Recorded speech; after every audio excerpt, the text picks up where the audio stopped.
हीरापुर नाम का एक छोटा और हरा भरा गांव था। वहां के लोग बहुत ही मेहनती और ईमानदार थे। उसी गांव के एक कोने में एक छोटा सा घर था जिसमें मालती अपने बूढ़े माता पिता के साथ रहती थी। शादी के महज 1 महीने बाद ही मालती के पति का देहांत हो गया था, जिसके बाद वो अपने मायके लौट आई और अपने परिवार का सहारा बनने के लिए गांव में हक्का नूडल्स का ठेला लगाने लगी। मालती नदी के किनारे अपना ठेला लगाती है। तभी गांव की 2 औरतें वहां आती हैं। अरे ओ मालती, तुझे जरा भी शर्म नहीं आती? एक औरत होकर ठेला चलाती है। जरा हमारे घर के मर्दों को देख, अगर हम ठेले का नाम भी ले ले तो घर से बाहर निकाल दे। सही कह रही है बहन, इसे तो बिल्कुल लाज शर्म नहीं है। गांव के कितने ही लोगों ने कहा कि जवान लड़की होकर ठेला मत लगाया कर। आखिर पैसे कमाने का यही एक रास्ता बचा है क्या? आप दोनों की बातें अपनी जगह सही हो सकती हैं, लेकिन किसी पर उंगली उठाने से पहले उसकी मजबूरी भी जान लेनी चाहिए। मजबूरी? कैसी मजबूरी? हम कुछ समझे नहीं। बहन, काश आज मेरा पति इस दुनिया में जिंदा होता तो शायद मुझे इस तरह सड़कों पर ठेला न लगाना पड़ता। मैं भी अपने घर में सुरक्षित होती। ये सुनते ही दोनों औरतों का दिल पिघल जाता है और उनकी आंखों में आंसू आ जाते हैं। बहन, मुझे माफ कर दो। मैंने बिना सोचे समझे तुम्हें इतना भला बुरा कह दिया। अगर मेरी बात का बुरा लगा हो तो मुझे माफ कर देना। कोई बात नहीं बहन। चलिए, क्या आप दोनों के लिए 1-1 प्लेट नूडल्स लगा दूं? हाँ हाँ बहन, बिल्कुल लगाओ। मालती तुरंत दोनों के लिए गर्मा गर्म नूडल्स की प्लेट लगाती है। दोनों औरतें बड़े स्वाद से नूडल्स खाती हैं। वाह बहन, जो हुनर तुम्हारे हाथों में है वो किसी और में कहा। तुम्हारे हाथ के बने हक्का नूडल्स का स्वाद सच में बहुत बेहतरीन है। बहुत बहुत धन्यवाद बहन जी। दोनों औरतें नूडल्स के पैसे देती हैं और वहां से चली जाती हैं। औरतों के जाने के थोड़ी ही देर बाद एक परदेसी नवयुवक मालती के ठेले के पास आता है। सुनिए जी, क्या यही हीरापुर गांव है?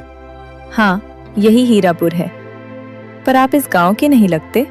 अरे, मैं इसी गांव का हूँ। असल में मेरे माता पिता मुझे लेकर शहर चले गए थे। मेरा नाम हीरा है। हीरा। हीरा? तू हीरा है? अरे मैं मालती, पहचाना मुझे? अरे मालती, तू इतनी बड़ी हो गई। और तू भी कितना बड़ा हो गया है। अब तो काफी हैंडसम भी लगने लगा है। मालती, तुम यहाँ ठेला क्यों लगा रही हो? मैंने सुना था तुम्हारी शादी हो गई है। क्या सब ठीक है ना? नहीं हीरा, वैसी बात नहीं है। मेरी शादी तो हुई थी, लेकिन मेरे पति अब इस दुनिया में नहीं रहे। इसलिए मैं अपने माता पिता की देखभाल के लिए यहाँ उनके साथ रहती हूँ। ये सुनकर मुझे बहुत बुरा लगा मालती। खैर, मैं यहाँ 1 महीने की छुट्टियों पर आया हूँ। सोच रहा हूँ कोई कमरा किराए पर ले लूँ, क्योंकि मेरे माता पिता तो यहाँ की जमीन जायदाद बेचकर शहर बस चुके हैं। तुम कमरे की चिंता मत करो, तुम हमारे घर ठहर सकते हो। अभी तुम यहाँ टेबल पर बैठो, मैं शाम को ठेला समेट कर तुम्हें साथ ले चलूंगी। ठीक है मालती। हीरा पास की टेबल पर बैठ जाता है। वो देखता है कि मालती कितने प्यार और हंसमुख अंदाज में अपने ग्राहकों से बात करती है। शाम ढलते ही मालती अपना ठेला बंद करती है और हीरा को लेकर अपने घर पहुंचती है। माँ, देखो मैं किसे साथ लेकर आई हूँ। किसे ले आई बेटी? ये कौन है? ये तो अपने गांव का नहीं लगता। बिटिया, तुम इसे कहाँ से लेकर आ रही हो? काका काकी, मैं जग्गा का बेटा हीरा। अब पहचाना मुझे? वही जो बचपन में आपकी दुकान से पैसे लेकर भाग जाया करता था। अरे बेटा हीरा, तू इतना बड़ा हो गया। बेटा, तेरे मम्मी पापा सब ठीक है ना? जी काकी, सब ठीक हैं। मुझे 1 महीने की छुट्टी मिली थी तो सोचा गांव घूम आऊं। रास्ते में मालती मिल गई तो उसने मुझे घर बुला लिया। आप सबका बहुत धन्यवाद जो आपने मुझे अपने घर में रुकने दिया। धन्यवाद की कोई बात नहीं है हीरा, तुम पूरे 1 महीने यहाँ आराम से रह सकते हो। रात को खाना खाने के बाद सभी लोग आराम करने चले जाते हैं। अगली सुबह मालती रोज की तरह अपना ठेला लेकर नदी के किनारे पहुंच जाती है और ग्राहकों का इंतजार करने लगती है। तभी सबसे पहले हीरा वहां पहुंचता है। अरे हीरा, तुम यहाँ क्यों आ गए? आराम से घर पर रहते, तुम तो घूमने आए हो ना? अरे मालती, बचपन में भी तो हम साथ ही घूमते थे, तो सोचा आज ठेले पर तुम्हारे साथ थोड़ा वक्त बिता लूं और तुम्हारी मदद कर दूं। अच्छा, मेरे साथ सामान बेचेगा? तुझे बेचना आता भी है? कोशिश करने में क्या जाता है। चलो, आज हम दोनों मिलकर ठेला संभालेंगे। दोनों मिलकर ठेले पर काम करने लगते हैं। तभी थोड़ी देर में मालती के चाचा और चाची गुस्से में वहां आते हैं। अरे चाचा जी, चाची जी, नमस्ते, आइए बैठिए। मैं यहाँ बैठने नहीं आया हूँ मालती, मैंने गांव वालों से तुम्हारे बारे में कुछ सुना है। चाचा जी, आपने गांव वालों से ऐसा क्या सुन लिया? मैं ऐसे नहीं बताऊंगी, शाम को अकेले मेरे घर आना, तब बताऊंगी, समझे? ठीक है चाची, मैं शाम को आ जाऊंगी। पर आप दोनों इतने गुस्से में क्यों बात कर रहे हो? मेरे से बहस मत कर, जितना बोला है उतना कर। शाम को अकेले घर आना, और इस लड़के को तो बिल्कुल साथ मत लाना। वैसे कौन है ये? चाचा जी, ये अपने गांव के जग्गा काका का बेटा हीरा है। कोई भी हो, मुझे इससे कोई मतलब नहीं है। चल चंपा यहाँ से। चाचा चाची गुस्से में वहां से चले जाते हैं। मालती, तुम्हारे चाचा चाची इतने गुस्से में क्यों थे और इस तरह अकड़ कर क्यों बात कर रहे थे? हीरा, चाचा हमेशा मेरी जायदाद और घर के हिस्से के लिए परेशान रहते हैं। वे चाहते हैं कि मैं ये घर छोड़कर चली जाऊं, ताकि मेरे माता पिता के बाद वे पूरी जमीन पर कब्जा कर सके। उन्हें मेरा इस घर में रहना बिल्कुल पसंद नहीं है। ये तो बहुत गलत बात है। वैसे तुम अकेले उनके घर जाओगी, तुम्हें कोई डर तो नहीं लग रहा? नहीं, डरने की कोई बात नहीं है। देखती हूँ किस लिए बुलाया है। मैं भी तुम्हारे साथ चलता हूँ। नहीं हीरा, मुझे कुछ नहीं होगा। तुम एक काम करना, शाम को ठेला लेकर घर चले जाना। मैं सीधे चाचा के घर होकर आती हूँ। ठीक है मालती, जैसा तुम कहो। इसके बाद दोनों ठेले पर काम करने लगते हैं। हीरा ग्राहकों से हंसकर बात करना और नूडल्स की प्लेट लगाना बहुत जल्दी सीख जाता है और उसे इसमें बड़ा मजा आने लगता है। धीरे धीरे शाम ढल जाती है। मालती अपने चाचा के घर की तरफ निकल जाती है और थोड़ी ही देर में उनके घर पहुंच जाती है। चाचा जी, चाची जी, आपने मुझे अकेले बुलाया था, मैं आ गई। अब बताइए क्या बात है? आप ठेले पर इतने गुस्से में क्यों थे? और गांव वाले मेरे बारे में क्या बातें कर रहे हैं? वाह रे मालती, बड़ी बोली बनती है, जैसे तुझे तो कुछ पता ही नहीं है कि गांव में क्या खिचड़ी पक रही है। चाची जी, साफ साफ कहिए, मुझे जले कटे ताने मत मारिए। जो बात है सीधी सीधी बताइए। सीधी बात ही सुननी है ना तुझे? तो सुन, वो जो आवारा लड़का तेरे घर में आकर जमा बैठा है, उसे आज रात ही अपने घर से बाहर निकाल। आवारा लड़का? चाचा जी, आप हीरा के बारे में बात कर रहे हैं? वो कोई आवारा नहीं है। वो हमारे गांव के ही जग्गा काका का बेटा है, मेरा बचपन का दोस्त है। वो शहर से छुट्टियों में आया है और सिर्फ 1 महीने के लिए हमारे घर रुका है। इसमें गलत क्या है? गलत क्या है? जरा गांव वालों से जाकर पूछ कि गलत क्या है। एक जवान विधवा लड़की अपने घर में एक परदेसी जवान लड़के को ठहराए बैठी है। पूरे हीरापुर गांव में थू थू हो रही है। लोग कह रहे हैं कि मालती का चरित्र ठीक नहीं है। हमें तेरे इस ढोंग की वजह से शर्मिंदगी उठानी पड़ रही है। चाचा जी, अपनी जबान को संभाल कर बात कीजिए। मेरा चरित्र क्या है ये मुझे किसी से साबित करने की जरूरत नहीं है। गांव वाले क्या कहते हैं इससे मुझे कोई फर्क नहीं पड़ता, क्योंकि मैं और मेरा परिवार सच जानते हैं। हीरा मेरे माता पिता की इजाजत से हमारे घर ठहरा है। मैं उसे घर से बाहर नहीं निकालूंगी, ऐसा बिल्कुल नहीं होगा। अरे वाह, बड़ा प्यार उमड़ रहा है उस लड़के पर। अगर वो सिर्फ बचपन का दोस्त है तो दिन रात उसके साथ ठेले पर क्यों खड़ी रहती है? हंस हंस कर उससे बातें क्यों करती है? अगर तुझे उस लड़के को अपने घर में ही रखना है तो सुन ले मालती, फिर उससे शादी कर ले। चाची, आप ये क्या अनाप शनाप बोल रही हैं? शादी? हाँ, शादी। अगर वो कोई गैर मर्द नहीं है और तेरे दिल में कोई खोट नहीं है तो उससे ब्याह कर ले और गांव वालों का मुंह बंद करवा दे। नहीं तो आज ही उसे धक्के मारकर अपने घर से बाहर निकाल।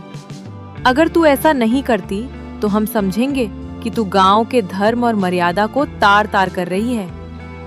चाची जी, शादी करना या न करना मेरा निजी फैसला है। मेरे पति को गुजरे अभी कुछ ही समय हुआ है। मैं अपने बूढ़े माँ बाप का सहारा बनने के लिए मेहनत कर रही हूँ, कोई रास लीला नहीं रचा रही। हीरा सिर्फ मेरी मदद कर रहा है। आप इस पवित्र रिश्ते पर गंदगी मत उछालिए। तू ऐसे नहीं मानेगी मालती। तू सोचती है कि तू बहुत होशियार है।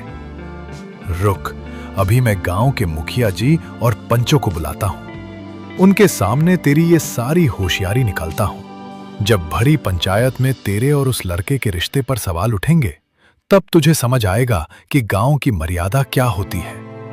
मैं अभी मुखिया जी को बुलावा भेजता हूं और तेरी ये करतूत पूरे गांव के सामने रखता हूं। बुलाइए चाचा जी, जरा भी देर मत कीजिए। अभी जाइए और मुखिया जी को बुला कर लाइए। पंचों को भी बुला लीजिए और पूरे गांव को भी यहाँ इकट्ठा कर लीजिए। आप क्या सोचते हैं चाचा जी? क्या मैं इतनी बेवकूफ हूँ कि आपकी ये घटिया चाल समझ न सकूं?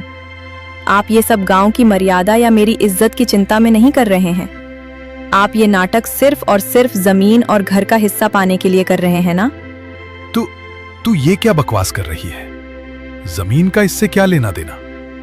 रिश्तेदार सिर्फ नाम के होते हैं चाची जी, काम से पहचाने जाते हैं।